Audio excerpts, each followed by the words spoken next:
Hello and welcome back to my channel. Today while driving, stuck in traffic, I had a thought. Why does half the world drive on the right side of the road and half of them drive on the left? Why are there two models of each car? One has a steering on the right and one has a steering on the left.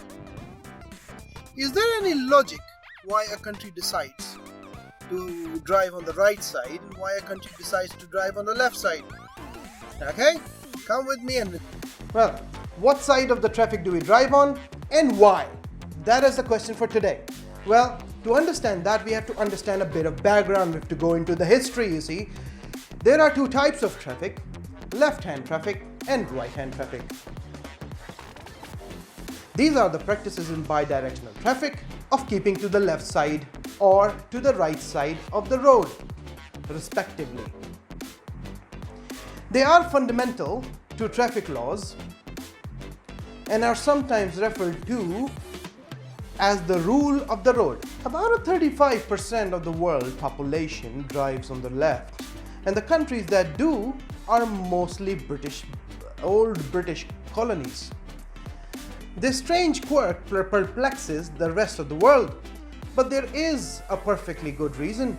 In this image, blue means left hand drive, whereas red means right hand drive. At first glance, it's a sea of red, with a few isolated outcrops of blue. These include the British Isles, as well as swaths of territory, once included in the British Empire, that accounts for much of the West Indies, South Africa, and Indian subcontinent, including Hong Kong and Australia. As you probably know, British have to be weird in everything they do. That's how they roll. For example, using pounds in place of kgs. Try asking someone how many pounds of apple for a pound. 1 pound is equal to 0.45352 kgs, by the way. Please don't ask me why. Or the way they weigh their body weight in stones. 1 stone is equal to 6.35029 kgs. Again, don't ask me why. Weird. Anything moving. Anyway, moving on. There are also a few other particular territories with no particular connection to British history, but which drive on the left all the same. Thailand, Indonesia, Japan, and Macau are examples of some. In the past, almost everybody traveled on the left-hand side of the road because that was more sensible opinion for feudals, violent societies, since most people are right-handed swordsmen, prefer to keep on the left in order to have their right hand near to an opponent, and they're scabbard further from him. Moreover, it reduces the chance of the scabbard worn on the left hitting other people. Furthermore, a right-handed person finds it easier to mount a horse from the left-hand side, and it will be very difficult to do otherwise. If wearing a sword, which would be worn on the left, it would be safer to mount and dismount towards the side of the road, rather than in the middle of the traffic. So if one mounts on the left, then the horse would be ridden on the left side of the road. You ask me, what are you talking about? We're talking about driving, aren't we? Well, we have to know the history from where it started, don't we? In most places, for most of history, driving on the left seemed to be standard. You can see that this in the layout of the car traffic on Roman roads and so forth. Even in the age of the cars, though, it seems to make sense to drive on the left. In most countries, cars are set up to put the driver's seat in the center of the road to give them improved visibility. In other words, in left driving countries, the driver's seat is on the right. The standard explanation for this is that it's all Napoleon's fault. He was left-handed, you see, and so was most comfortable on the right-hand side of the road. And one of the things you get to do when you conquer most of the Europe is make people drive on whatever side you want them to. This seems to be a bit of a myth, however. While it was Napoleon's empire that standardized much of Europe, there is no evidence he was just being personally awkward. Some stories actually credit a revolutionary proclamation which argues that because the aristocrats had rode on the left, the revolutionary thing to do would be to drive on the right. While a number of countries had switched sides in the past, often with the help of an invading European army, there we go again, it's always pretty rare these days. I mean, why bother?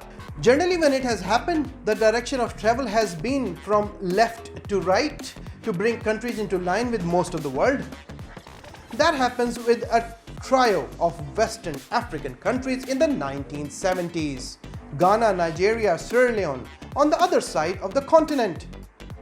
Rwanda and Burundi have taken about switching from right to left to match their neighboring in the East African community.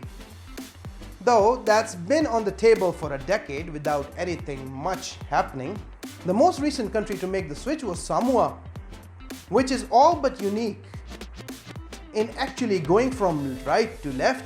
The former German colony made the decision so it would import cheap vehicles from the left-leaning New Zealand and Australia. In preparation, roads were widened, new signage, speed bumps and road marking introduced. The speed limits were slashed and alcohol sale was banned altogether for 3 days.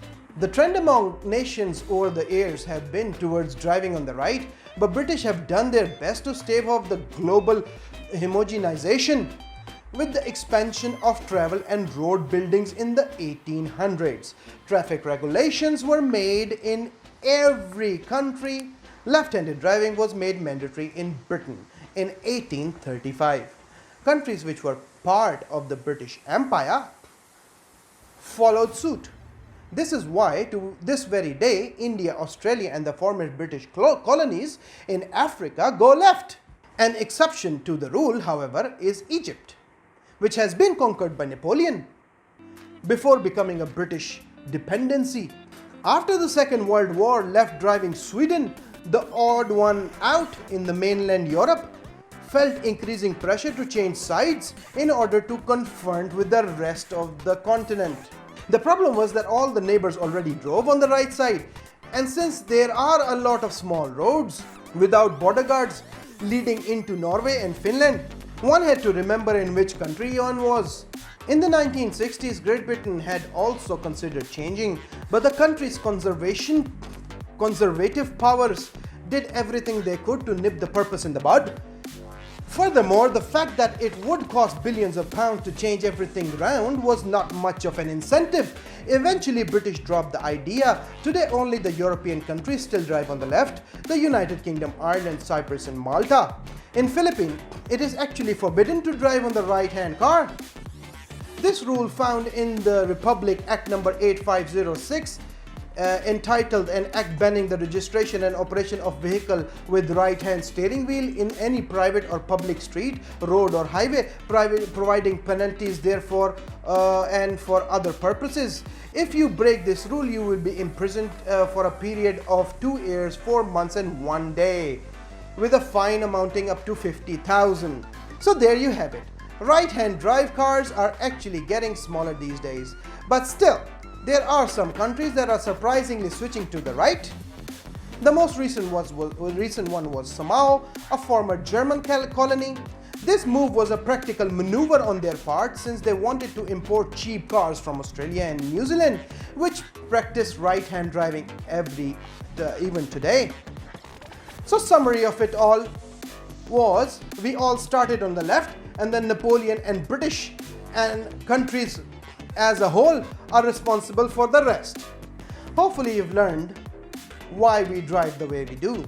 Like to subscribe, comment, and tell me which way do you like to drive. Okay, Mohsin out.